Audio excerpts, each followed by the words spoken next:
आज ना माझ्या मूडचा पूर्ण धज्जिया उडालेला होता. का बरं? काय झालं? हे तुम्हाला सगळं पुढे व्हिडिओमध्ये कळेलच. त्यासाठी हा व्हिडिओ तुम्हाला कंटिन्यू बघावा लागेल.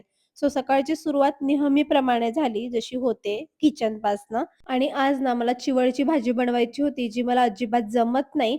बट मी मम्मीला विचारून बनवायला घेतली. म्हटलं कांदा परतेपर्यंत आपण थोडे फ्रुट्स खाऊन घेऊ, कारण मग ना माझं अजिबात फ्रुट्स खाणं होत नाही आणि टाईमसुद्धा निघून जातो. फ्रुट्स वगैरे खाईपर्यंत ना माझा कांदा परतून गेला होता. पटकन भाजी फोडणी टाकली आणि भाजी छान झाली होती. पटकन जेवणं आवरून घेतली. देन काही गोड खावंसं वाटलं. माझ्या मम्मीने ना ही पट्टी पाठवली होती. ती खाल्ली आणि दुपारची ना एक लांब अशी झोप घेऊन संध्याकाळी जेव्हा उठली ना, तेव्हा अजिबातच उठावं वाटत नव्हतं. कारण ही दुपारची झोप जी असते ना, ती अतिशय भयंकर असते आणि एवढी गारगूर झोप लागते ना, जसं की रात्री झोपलेलो आहे.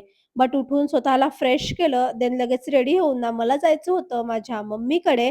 कारण आज ना माझे मम्मी-पप्पा बाहेरगाव गेलेले होते आणि पप्पांची इच्छा होती माझ्या हाताचं नॉन-व्हेज खायची. म्हणून म्हटलं चला आज पप्पांची इच्छा आपण पूर्ण करायला पाहिजे. मी मम्मी-पप्पाकडे जाऊन ना मस्त असं नॉन-व्हेज बनवलं.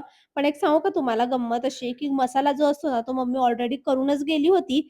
मला आयत्या याच्यावर रेघोट्या चोळायच्या होत्या. मी पटकन ना भाजी फोडणी टाकली, भात वगैरे करून घेतला. बट माझे नेल्स जे बनलेले होते ना, त्याच्यामुळे मला कणिकच भिजवता नाही आली. पोळ्या बाकी राहून गेल्या आणि आता तुम्हाला प्रश्न पडला असेल, की माझा मूड का खराब होता? तर आज ना माझा स्पेशल शूट होता. बट त्या शूटसाठी जे माझं आउटफिट होतं ना, त्यामध्ये खूप मोठा प्रॉब्लेम झाला आणि तो शूट मला करताच आला नाही.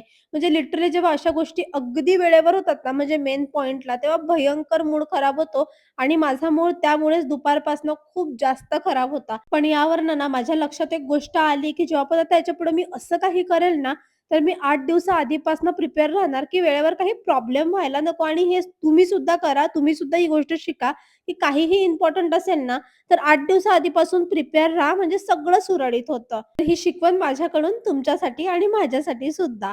तुमच्यासोबत गप्पा होईपर्यंत ना माझा सगळा स्वयंपाक झाला. देन मम्मी-पप्पा सुद्धा आले होते तेवढ्या वेळात. आम्ही पटकन ना जेवणं सुद्धा आवरून घेतली आणि भाजी ना खूप मस्त झाली होती. तर असं मी नाही, माझे मम्मी-पप्पा म्हणत होते. म्हणून मी ना आज कन्फर्म झाली, की मी छान स्वयंपाक बनवते. म्हणजे माझ्या हाताचा स्वयंपाक ना माझ्या मम्मी-पप्पाला आवडतो. आता एवढं मस्त-मस्त जेवल्यावर गोड तर खावंसं वाटणारच होतं. मी ना सौरभला आईस्क्रीम आणायला लावली आणि आज मी भयंकर गोड असं खाऊन घेतलं आणि खाता-खाता मी माझे नेल्स तुम्हाला शो करत होती.